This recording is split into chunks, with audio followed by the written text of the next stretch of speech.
If you are concerned about protecting your Excel data, then the first thing you need to decide is what sort of protection you want, as there are different levels of protection in Excel: file level encryption, workbook level encryption, and worksheet level encryption. In this video, we will talk about file level encryption in detail.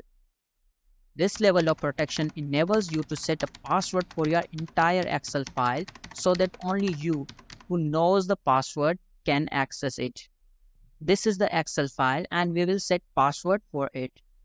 So to set password, we have to go in File tab and click on Info. Here you can see an option, Protect Workbook. Click here. Here you can find different options, but we will go with Encrypt with Password.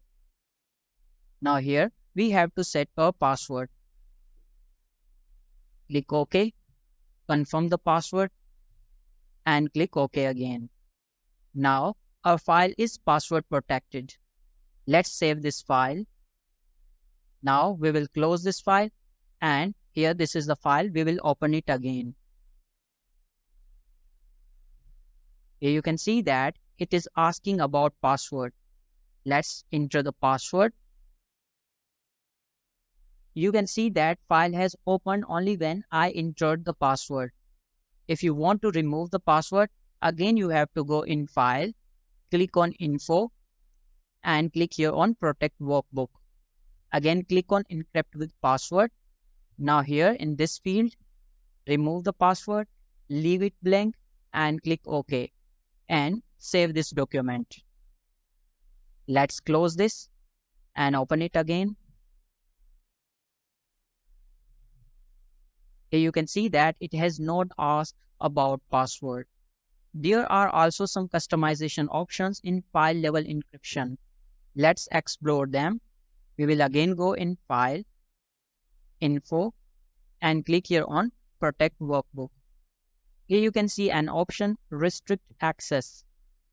This option allows you to grant access to your Excel files only to certain people or groups as you define them.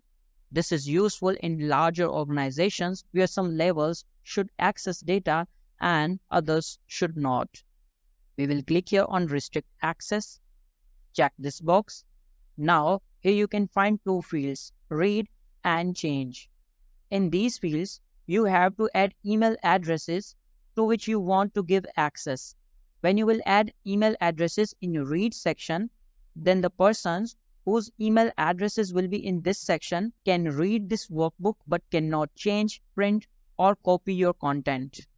You can add multiple email addresses separated by semicolons. For example, I type here, after email address, I will put semicolon, and again I will add another email address. If you have email addresses in your address book, then you can click here and add all those email addresses in this field. Here in this field, you can add email addresses of those persons. They can read, change, and copy your content from your workbook but cannot print it. You can also add email addresses from your address book by just clicking here. Now just click OK. All those persons whose email addresses have been added here would be restricted to access your workbook. This is one of the ways to protect your file. If this video was helpful for you, please subscribe our YouTube channel. That's all for this video.